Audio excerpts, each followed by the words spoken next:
All right, folks. So now we got to move on. We got to go to our final film of our Halloween Havoc 2025, which we had talked about this in the beginning that we were going to finish with this, and we are. It's Weapons. Written and directed by Zach Cregger, which it took me a second to think about Zach Cregger, and then I looked up and I remember he did Barbarian.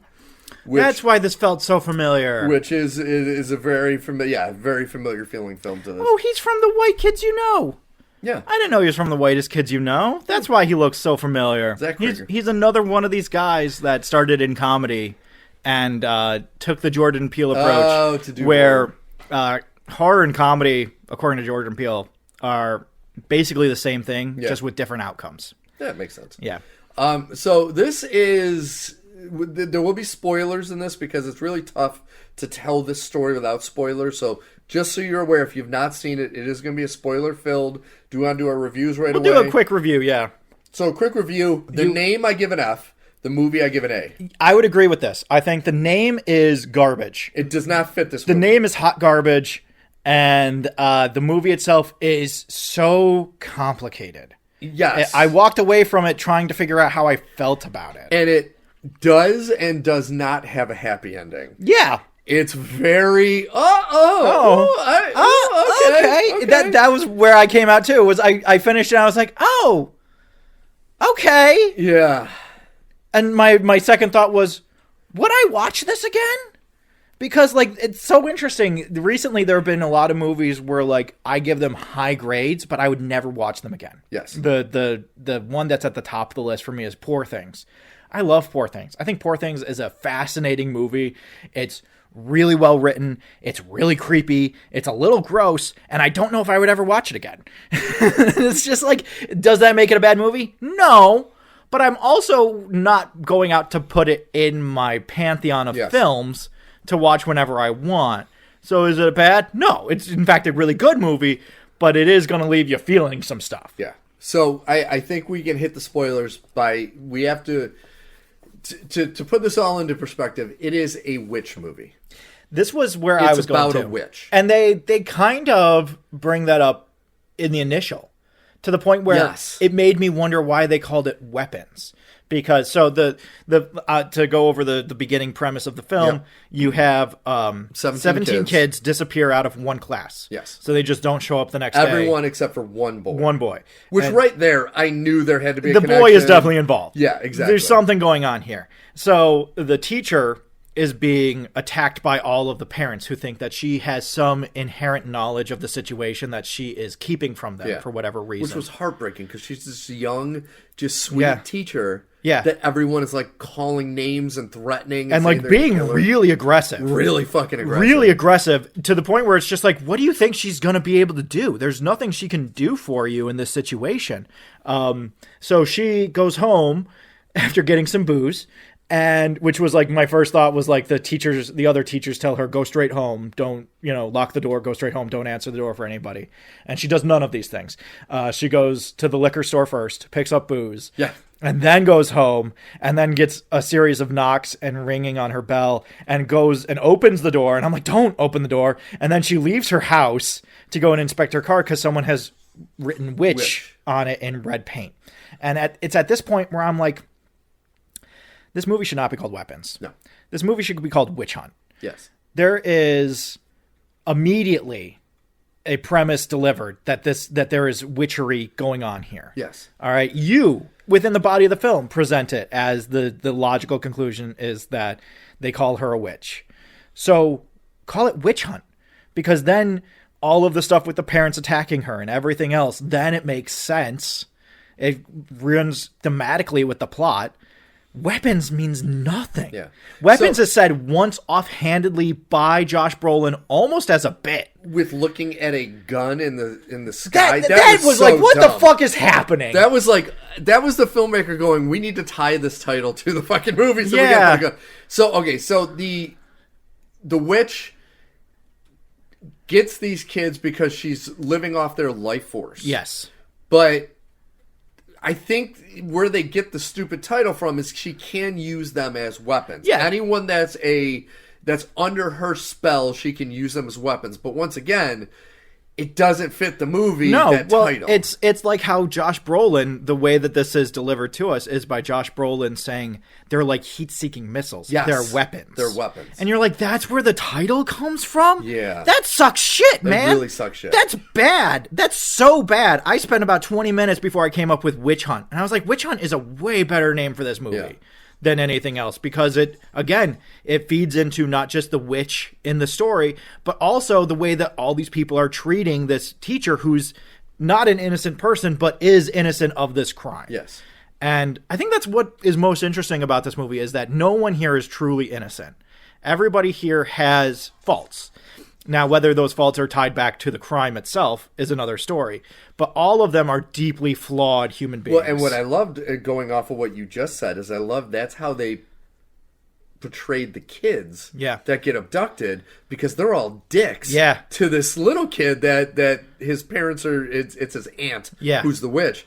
But it's like they're all absolute fucking, especially Josh Brolin's son. You like really feel bad for Josh Brolin. Then you see how his son acts, and you're like, he's a fucking bully and a dick. Well, you get like that dream sequence for Josh Brolin, which has the AR-15 floating over the house and all these other things. Like that dream sequence is interesting. Yeah. But that's where you get like so much of his storyline, where he is like just begging his son to forgive him for not saying "I love you" more. Yeah. And then when his son is a bully in school, you're like, oh, no, I totally get it. Exactly. Okay, so he's been a dick the whole time. Yeah. He's just a different flavor of dick now that his kid is gone, but he's been terrible the whole time. Yep. And it's an interesting story. It's almost a Rashomon, except that all the lines come up to one point. Yes. Instead of having kind of this disparate, like, what actually happened is somewhere in between the folds. Yeah. It's like, no.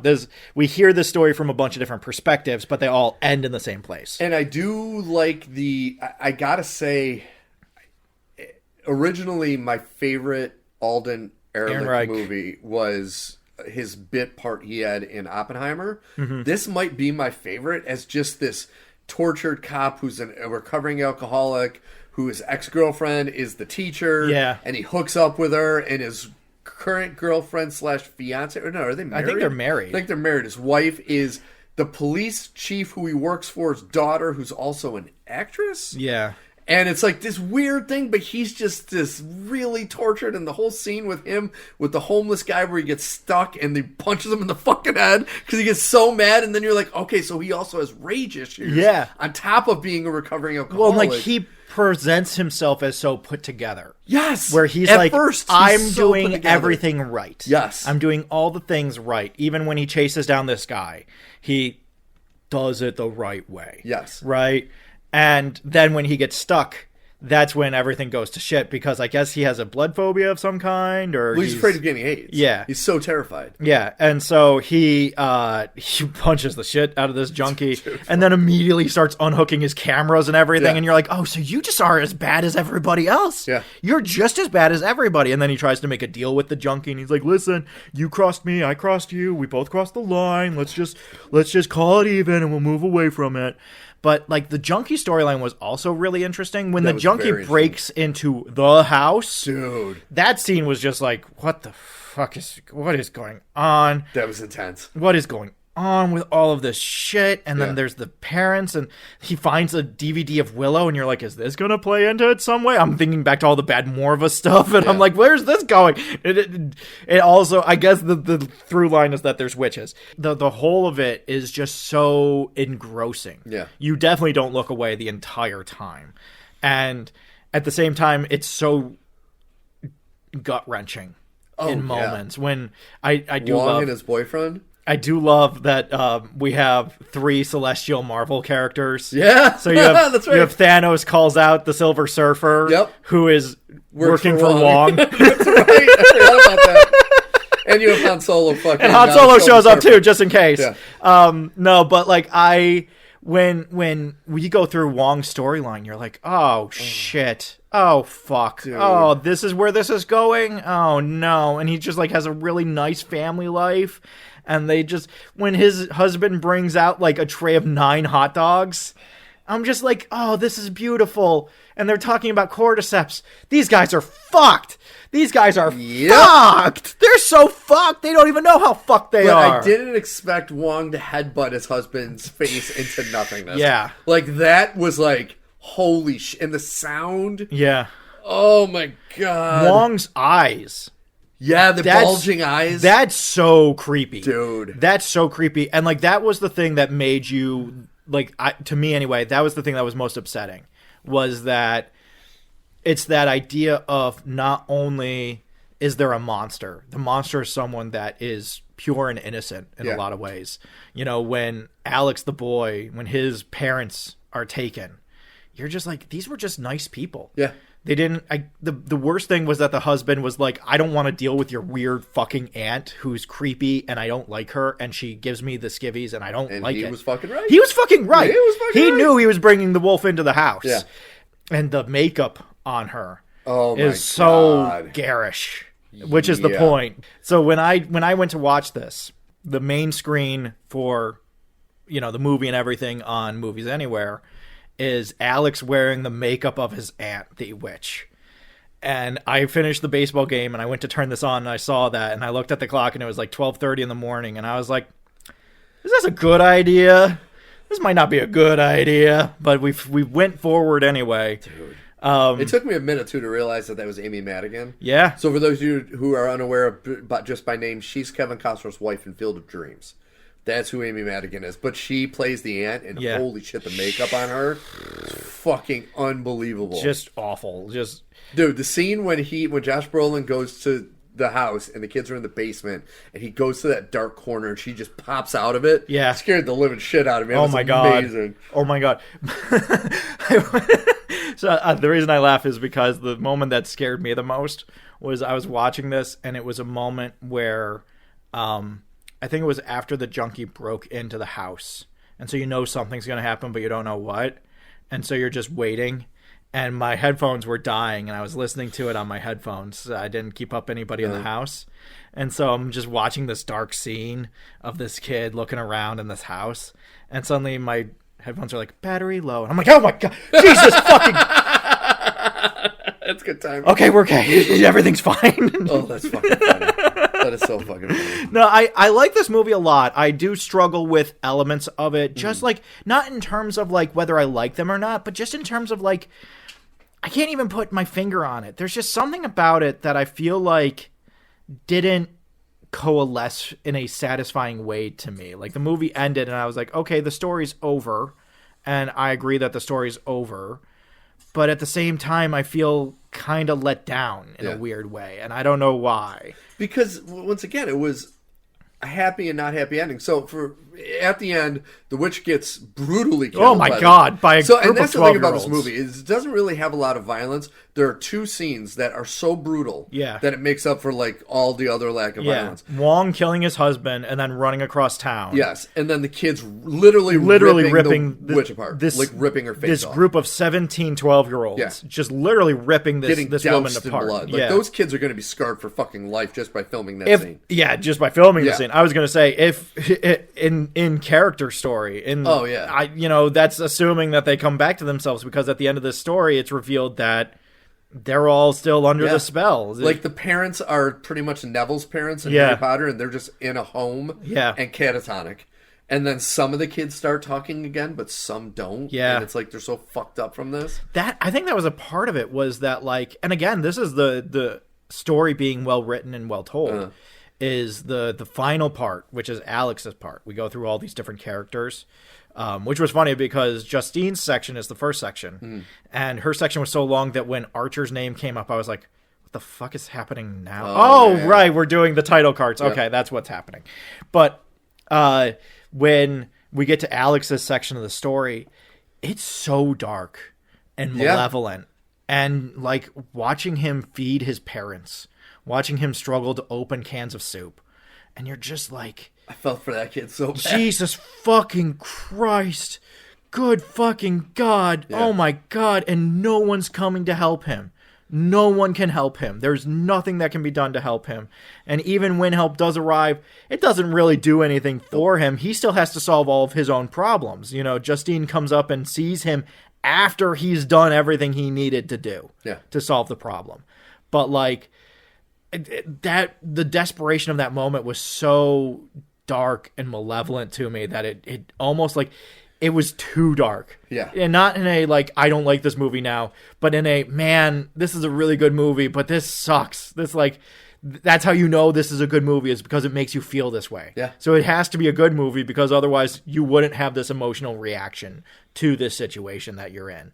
But damn, son. Well, and like the part that I loved about the ending is it kind of hinted towards potentially him having these abilities, because he uses her wand to have the kids attack her. Yeah. Like he uses her powers pretty much to work against her.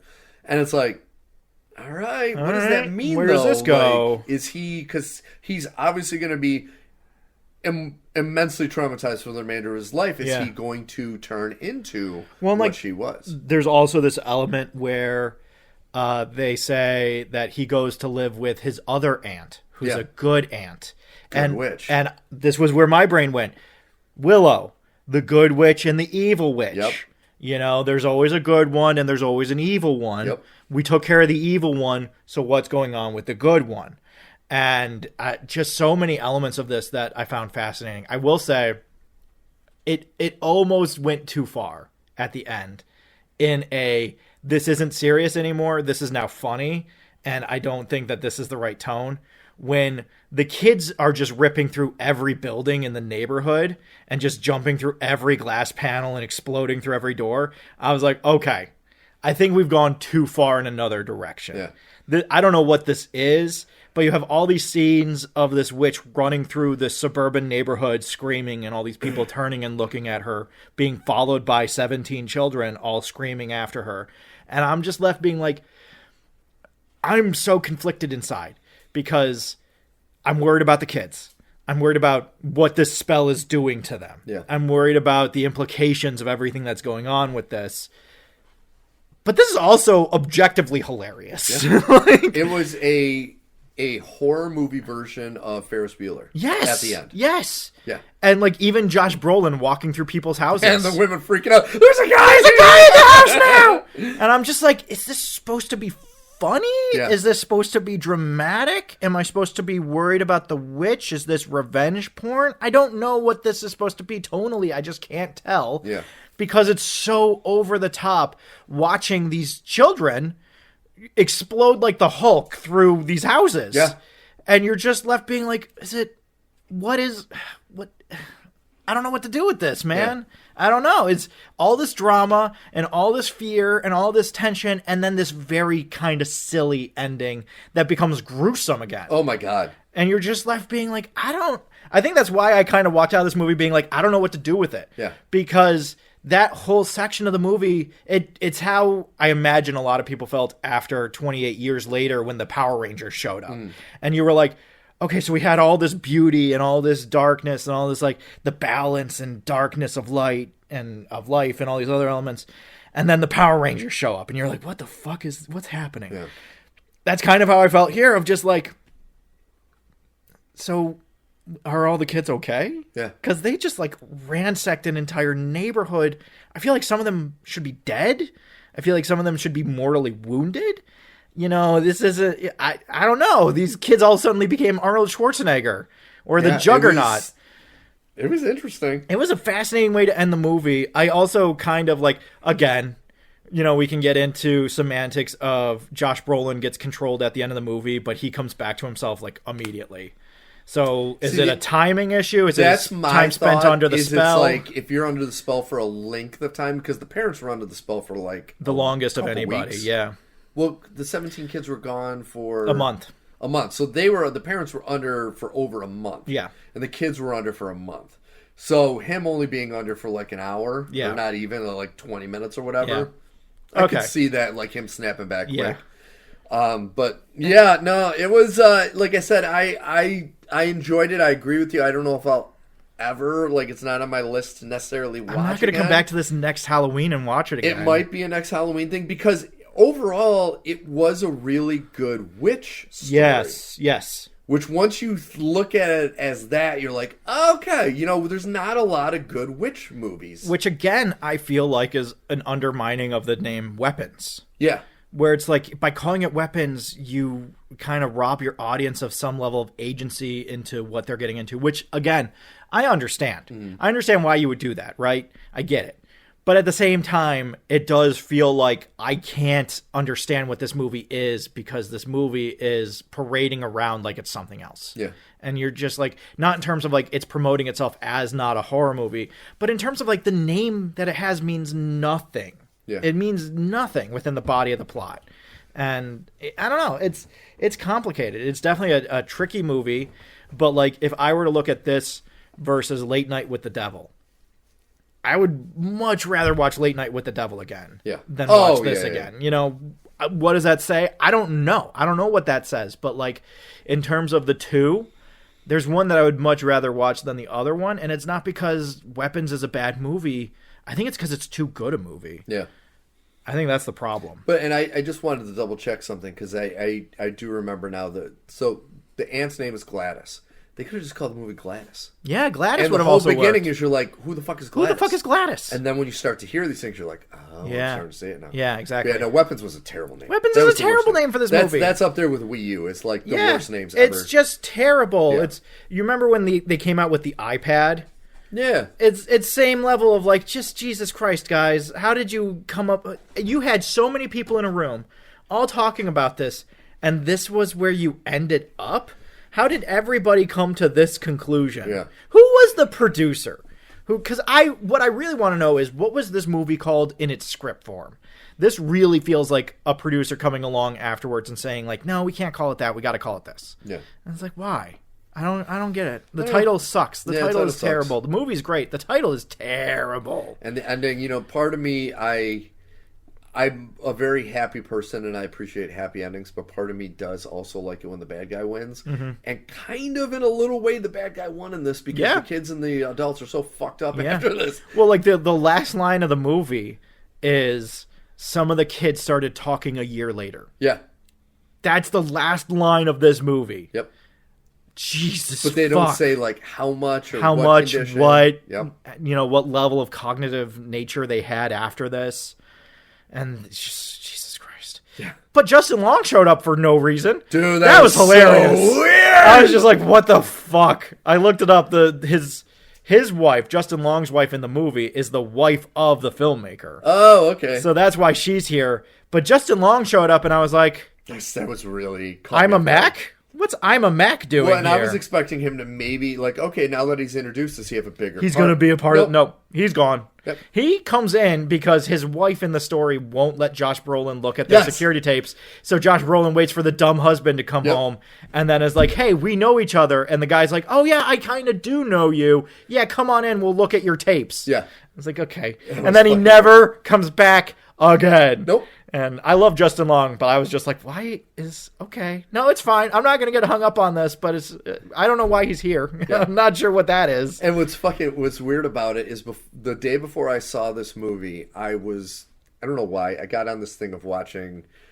It popped up on my YouTube a couple days ago of the launch of the first iPhone. Mm-hmm. So I thought I would watch it again just for fun to see, all the... And... Oh, it's because recently I saw the BlackBerry movie. Okay, and it ends with the launch of the iPhone, so I thought I'd rewatch that again. That commercial, all of the commercials of I'm a Mac and I'm a PC came up and I watched like a bunch of them, not all of them, because it's like 18 minutes long commercials.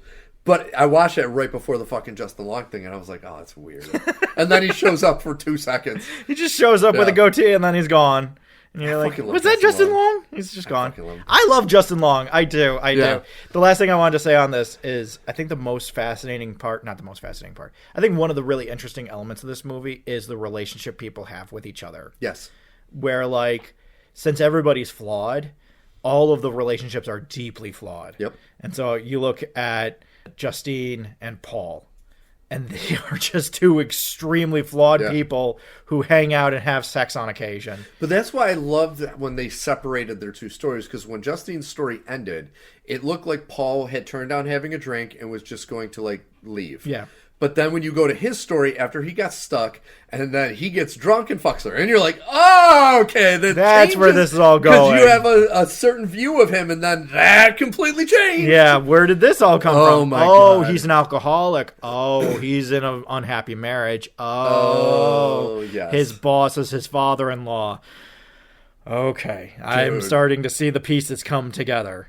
And so but again, really well-written movie. Yeah. Terrible fucking title. Yep. Really well-written movie. I I'd give it an A-. I'm going to dock it a little bit for the title, and I don't know why. It's just... I would probably say the same thing. I like I said, the movie's an A, the title's an F. I think that puts it at an A-. Yeah. Because the title's so fucking bad. Yeah. But yeah, look, I think you're right with this would be a movie that come scary season. Yeah. I'll rewatch it just because, once again, there's not, like, there is the movie The Witch, but even that isn't, as much as I love that movie, it's not a great, like, witch story. I was about to say, what I would love to see is like a lineup. So it's like The Witch, the V-Witch, whatever you want to call it, The Witch, Witches, the Roald Dahl. The original. With Not Angelica the remake. Houston. Yes, the remake doesn't fucking exist in my life. This movie, Witch Hunt, or Weapons, or whatever you want to fucking call it. We'll throw Willow in there for a little flavor. And then we'll finish off with The Adventures of Hermione Granger. And it's like, these are all witches. Take whichever one you want. Take Hermione Granger out. Let's finish with Wicked. Okay, Wicked. Wicked's better. Finish on a high note. Wicked's better, and it matches thematically with everything else that we're doing. And it'll lighten the tone at the end after watching Weapons. So. Yeah. So it's a good movie. So, folks, that was Halloween Havoc 2025. Really hope you enjoy. Once again, next week, come back because we're going to have a little bonus content because we will be discussing, hopefully, Frankenstein, which comes out on the 7th, which is Friday. Right? We're going to cram a Santa hat on Frankenstein. Yeah. And be like, it's topical, guys. I can't fucking wait. I'm so excited. I can't. Apparently, I saw an interview with Guillermo del Toro talking about the production of this movie, and apparently, up into like shooting, Andrew Garfield was going to be the monster. Really? And they had already made all the prosthetics and everything for him, and then he had to pull out at the last minute. And so there are scenes that they shot in northern Germany, I want to say, that they went back and they added the monster afterwards because the setting was so perfect when they showed up, but the monster, they didn't have a monster. Yeah. And so they were like, well, we're going to shoot all of Dr. Frankenstein's stuff in this incredible location because we only have like 2 hours because it was all foggy and all this other stuff. And according to Del Toro, the moment they wrapped on it, the fog lifted. And he was like, this movie's going to take care of itself. Oh my God, that's amazing. So. That's amazing. I can't wait. All right, folks, NerdPod Generations 177 is in the books. Please go to nerdpodgen.com. Make sure to like and subscribe to not only the podcast, but also our YouTube channel. And Al, who does our music and our artwork? Our music is by Brendan Williams and James Connolly. Our art is by Kortney Howell. I am Alfred Jutsum. I am Steve Taylor, folks. We will see you next week. Until next week, friends and enemies, when there will be more monsters and probably more monstrous NFL reviews. Yes. Have a great week, friends and enemies.